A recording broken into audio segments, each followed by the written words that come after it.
podcast show.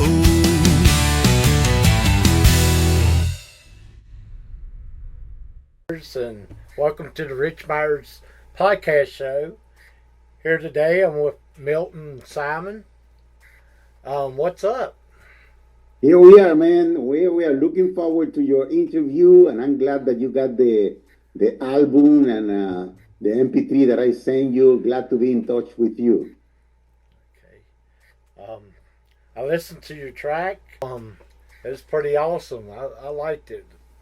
Thank you. Yeah, that's a project that it was proposed to the Guggenheim Foundation, where I try to blend elements of classical music with jazz and Afro-Caribbean rhythms. So everything is combined there, and it's a lot of work. I had to do a lot of work to get this. And the one I sent you on MP3 is called On Different Paths, which is the title track of the album. Yeah. Well, let's take a listen to it. Sure, thank you.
Was that you on the drums or?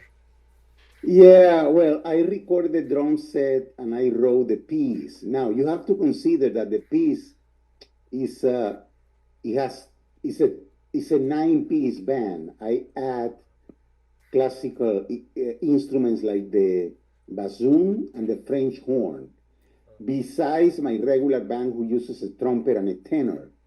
So that's why it sounds so full because you have four horns, and I wrote very rhythmically interaction between the horns and the rhythm section. So the tune came out very interesting, and I recorded the drum set. I wrote the tune, and Roberto Quintero recorded the percussion, which is the conga drum. So, and my brother Edward is on piano, who is a fantastic piano player. I would say one of the best in the country when it comes to jazz music. You know, a very good improviser.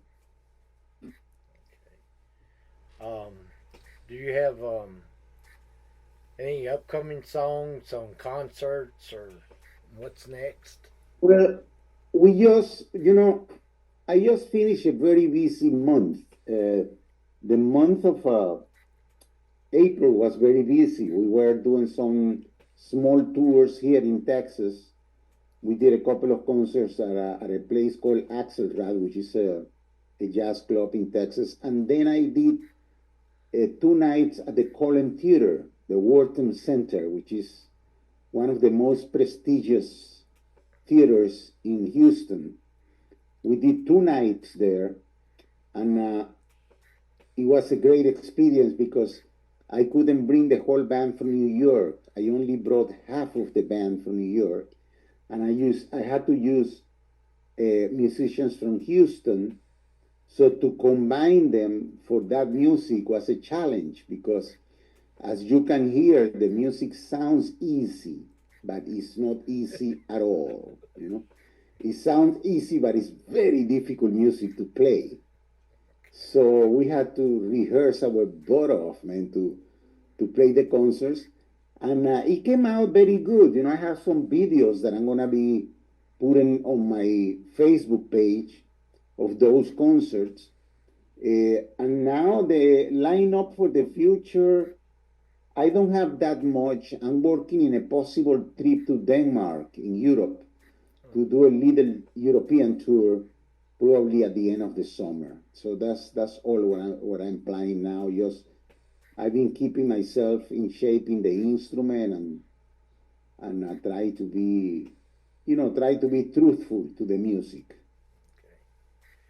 What musician do you admire the most and why? Well, I wouldn't say it comes to one only.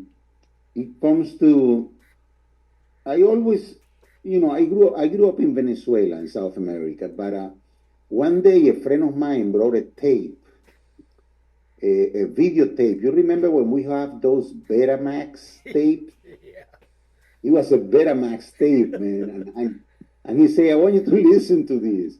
And he put the Betamax tape, and it was a birthday at the White House of Nancy Reagan. Huh. And on that birthday was Dizzy Gillespie, Chick Corea, Roy Haynes, and Miroslav Vitez, a bass player. And I was listening to them for the first time in my life, and that's when I became hooked, with jazz. I wanted to know what was that about. And then I moved to America in 1987 and went to college here. And I got to meet a couple of musicians in New York. Of course, you always admire the big names in jazz, like drummers like Art Blakey and Tony Williams. But also in New York, I get to meet the local New York drummers, and one of the main ones that made an impact on me was Victor Lewis. Victor Lewis was the drummer with Bobby Watson, who was with Art Blakey for many years. So Victor was one of them, and also the Latin drummer with Jerry Gonzalez and the Four Apache Band, that was Steve Barrios. But I couldn't really pinpoint one name only. It's a lot of people that I admire and have influenced my style. Um, where can people go and see your videos, music, and events? Please, yes. Right now, I'm putting new videos uh, on my Facebook page, which is Marlon Simon Music. That's the name of the page, Marlon Simon Music.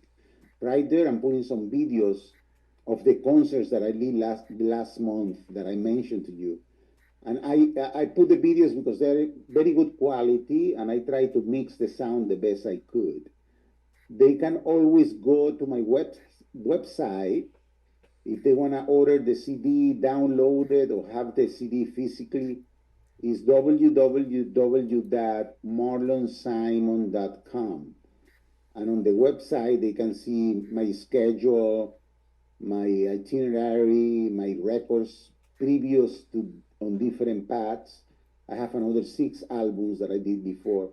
So 2 ways to contact me will be through the website, marlonsimon.com, or through Facebook, Marlon Simon Music. Okay. Okay. Well, thanks for being on the show today. I really enjoyed having you. Thank you for the invitation, Mr. Myers, and I hope that the people that is listening will keep supporting the podcast and the program that you do, and we need people like you because people like you, Richard, are the one who keep us motivated to keep writing and keep doing the best music we can.